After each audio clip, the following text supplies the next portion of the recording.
ആരുടെയും പിന്തുണ വേണം കേട്ടോ. ഉറപ്പല്ലേ? സെറ്റല്ലേ? റാന്നിയിൽ ഇത്തവണ LDF സ്ഥാനാർത്ഥി നിലവിലെ MLA പ്രമോദ് നാരായണൻ തന്നെയാണ്. നമുക്ക് അദ്ദേഹത്തോട് നേരിട്ട് തന്നെ ചോദിക്കാം. റാന്നിയിലേക്ക് രണ്ടാം വട്ടം ഇപ്പോൾ മത്സരിക്കുകയാണ്. എന്താണ് റാന്നിയിലെ ജനങ്ങളോട് പറയാനുള്ളത്? റാന്നിയിലെ ജനങ്ങൾ ഈ കഴിഞ്ഞ 5 വർഷം ഹൃദയത്തോട് ചേർത്ത് നിർത്തി എന്ന സന്തോഷത്തോടെയും അഭിമാനത്തോടെയും പ്രതീക്ഷയോടെയുമാണ് ഈ തെരഞ്ഞെടുപ്പിനെ സമീപിക്കുന്നത്.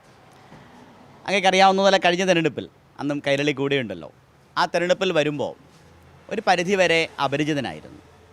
പക്ഷെ ഇന്നിപ്പോൾ ഈ കഴിഞ്ഞ 5 വർഷം MLA എന്ന രൂപത്തിൽ ഒരുപാട് വികസന പദ്ധതികൾ സാധ്യമാക്കി. പക്ഷെ അതിനപ്പുറം റാന്നിയിലെ ജനങ്ങൾക്ക് ഒരു കൂടപ്പിറപ്പായി, കുടുംബാംഗമായി, അവരുടെ എല്ലാ പ്രയാസങ്ങളിലും ആവശ്യങ്ങളിലും ഏറ്റവും ആദ്യം വിളിക്കാവുന്ന, ഓടിയെത്താവുന്ന ഒരാളായി മാറാൻ കഴിഞ്ഞു. അതുകൊണ്ട് തന്നെ ജനങ്ങൾ നൽകുന്ന സ്നേഹം, അതാണ് നമുക്കൊരു ജനപ്രതിനിധിയെ സംബന്ധിച്ചും പൊതുപ്രവർത്തകനെ സംബന്ധിച്ചുമുള്ള ആത്മധൈര്യവും സമ്പാദ്യവും അതാണ്. പ്രത്യേകിച്ച് കോളേജ് കുട്ടികൾ, വിദ്യാർത്ഥികൾ, യുവാക്കൾ അവരുടെ പ്രിയപ്പെട്ട ഒരാളായി മാറി എന്നൊരു പ്രത്യേകതയാണല്ലോ. കോളേജ് കുട്ടികൾ മാത്രമല്ല, LKG കുഞ്ഞുങ്ങൾ വരെ. ഇപ്പോൾ എൻ്റെ ഏറ്റവും വലിയ കൂട്ടുകാരെന്ന് പറയുന്നത് കുട്ടികളാണ്. എന്നോടൊപ്പം പലരും ചോദിക്കാറുണ്ട്, MLA കുട്ടികളുടെ കൂട്ടുകാരനാണോ? കുട്ടികളുടെ കൂട്ടുകാരനാവുക എന്ന് പറയുമ്പോൾ കുഞ്ഞുണ്ണി മാഷ് അങ്ങനെയായിരുന്നു. കുട്ടികളുടെ കൂട്ടുകാരനാവുക എന്നൊരു കാഴ്ചപ്പാട് കൂടിയാണ്. കാരണം പാലവും റോഡും എല്ലാം നിർമ്മിക്കുമ്പോൾ അതെല്ലാം നമുക്ക് വേണം. അത് റാന്നിയിൽ അക്കാര്യത്തിൽ വികസനത്തിൽ A+ നേടുകയും ചെയ്തു. പക്ഷെ കുഞ്ഞുങ്ങൾക്ക് വേണ്ടി ഉള്ള പരിഗണന, അവരെ പരിഗണിക്കുക, അവരെ പ്രോത്സാഹിപ്പിക്കുക, അവരുടെ കാവൽക്കാരനാകുക, അവരുടെ മാർഗദർശിയാകുക, ഞാനതിൽ അഭിമാനിക്കുന്നുണ്ട്. LKG UKGയിലെ എത്രയോ കുഞ്ഞുങ്ങളാണ് ആദ്യമായി സ്കൂളിൽ പോകുമ്പോൾ MLA അങ്കിൾ അന്നിവിടെ ഉണ്ടാകണമേ, ഞങ്ങൾക്ക് മിഠായിയുമായി വരണമേ എന്ന് പറയുന്ന ഒത്തിരി പേരുണ്ട്. അരങ്ങേറ്റത്തിന് ആദ്യമായി വേദിയിലെത്തുമ്പോൾ നൃത്തം അവതരിപ്പിക്കുന്ന കുട്ടി അവിടെ MLA അങ്കിൾ എൻ്റെ നൃത്തം കാണാൻ വരണമെന്ന് പറയുന്നവരുണ്ട്, ചിത്രം വരച്ചു തരുന്നവരുണ്ട്. ഇങ്ങനെ ഒരുപാട് പേരുകൾ പറയാൻ കഴിയും. അപ്പോൾ ഈ കുട്ടികൾ അവർക്ക് വേണ്ടിയുള്ള ഒരുപാട് പദ്ധതികളും ആവിഷ്കരിച്ചു. അതൊരു വ്യക്തിപരമായ സ്നേഹം മാത്രമായി അവസാനിക്കുകയല്ല. റാന്നി നോളജ് വില്ലേജ് എന്ന പുതുമയാർന്ന ആശയം ഇന്ന് കേരളത്തിന് തന്നെ അഭിമാനകരമാകുന്ന, എല്ലാ കുട്ടികളിലും അന്തർലീനമായ കഴിവുകൾ കണ്ടെത്തി അവരെ പ്രചോദിപ്പിക്കുന്ന, വഴികാട്ടുന്ന പദ്ധതി. റാന്നിയുടെ ചരിത്രത്തിലെ ആദ്യത്തെ നഴ്സിംഗ് കോളേജിന് തുടക്കമിടാൻ പ്രാഥമിക അനുമതി ലഭിച്ചു. അധ്യാപകരാകാൻ ആഗ്രഹിക്കുന്നവർക്കുള്ള മോണ്ടിസറി ട്രെയിനിങ് സെൻറ്റർ റാന്നിയിൽ പ്രവർത്തിക്കുന്നു. കേരളത്തിൽ ആദ്യമായി ഒരു സൗജന്യ PSC കോച്ചിങ് സെൻറ്റർ MLA എന്നിൽ മുൻകൈയെടുത്ത് നടപ്പിലാക്കി.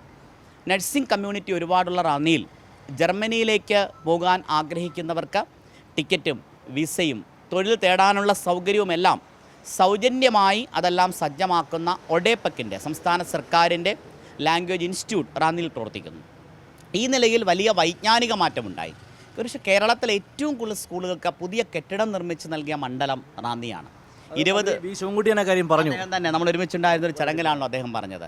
അപ്പോൾ ഏതാണ്ട് 22 കോടി രൂപയാണ് നമ്മൾ ഈ കാലയളവിൽ സ്കൂൾ കെട്ടിടങ്ങൾക്ക് മാത്രം. അപ്പോൾ കുട്ടികളുടെ ഹാപ്പിനെസ് ഇൻഡെക്സ് ഏറെ പ്രധാനമാണ്. അങ്ങനെ കുട്ടികളുടെ, കുഞ്ഞുങ്ങൾ, ഇപ്പോൾ അതുപോലെ തന്നെ പുതുമയാർന്ന ആശയങ്ങൾ. ഇപ്പോൾ ശ്രീ റൈസ് എന്ന് പറയുന്നത് സ്ത്രീകൾക്ക് വേണ്ടി പക്ഷേ ഇന്ത്യയിൽ ആദ്യമായി ഒരു മണ്ഡലത്തിൽ ഒരു MLA നടപ്പിലാക്കുന്ന പദ്ധതിയാണ്. 1400-ലേറെ സ്ത്രീകളാണ് തയ്യൽ പഠിച്ചത്. MLA എന്തിനാണ് സ്ത്രീകളെ തയ്യൽ പഠിപ്പിക്കുന്നത് ചോദിച്ചവരുണ്ട്. എനിക്കതിൻ്റെ ഉത്തരം, അവർ തുന്നുന്നത് വസ്ത്രം മാത്രമല്ല, പുതിയ സ്വപ്നങ്ങൾ കൂടിയാണ്.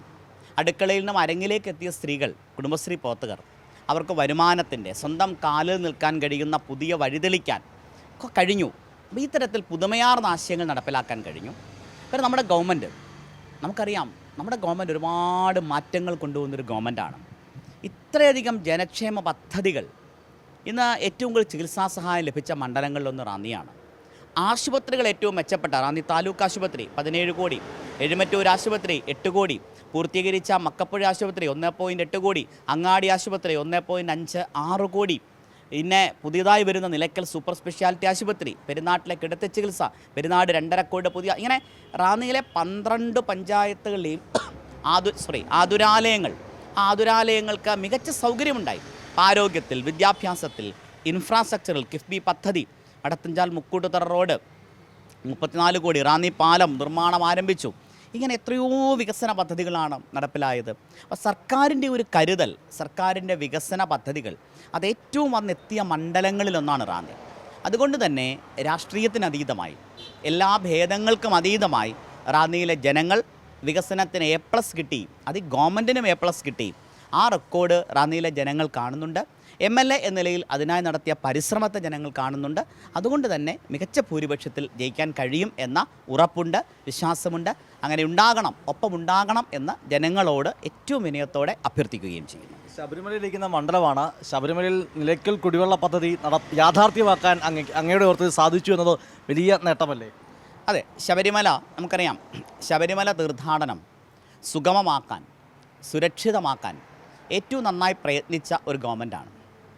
ഈ കഴിഞ്ഞ 2 തീർത്ഥാടനങ്ങൾ, അപ്പോൾ തുടക്കത്തിൽ 5 എല്ലാ തീർത്ഥാടനങ്ങളിലും MLA എന്ന രൂപത്തിൽ അയ്യപ്പ ഭക്തൻ എന്ന തരത്തിൽ ആ തീർത്ഥാടനത്തിൻ്റെ മുന്നൊരുക്ക പ്രവർത്തനങ്ങളിൽ പങ്കാളിയാകുന്ന ഒരാളാണ് ഞാൻ.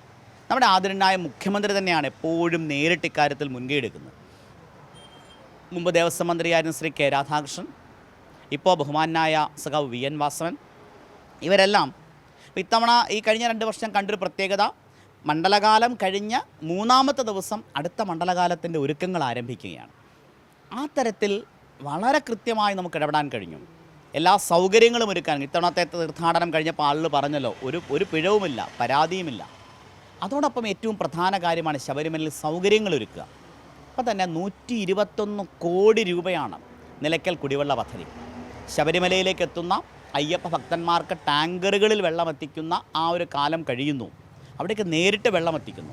അയ്യപ്പന്മാർക്ക് മാത്രമല്ല, അതോടൊപ്പം റാന്നിയിലെ പെരുന്നാട്, നാറാണമൂഴി, കോന്നിയിലെ സീതത്തോട് ഉൾപ്പെടെയുള്ള പഞ്ചായത്തുകളിൽ ഈ ദാഹജലം എത്തിക്കാൻ നമുക്ക് കഴിയുന്നു.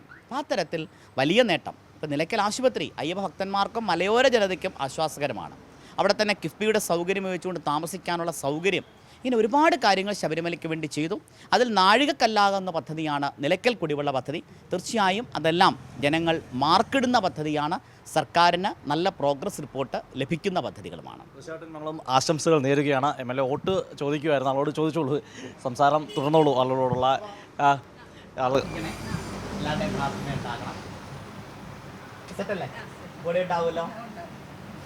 തീർച്ചയായിട്ടും MLA സൂപ്പറാണോ?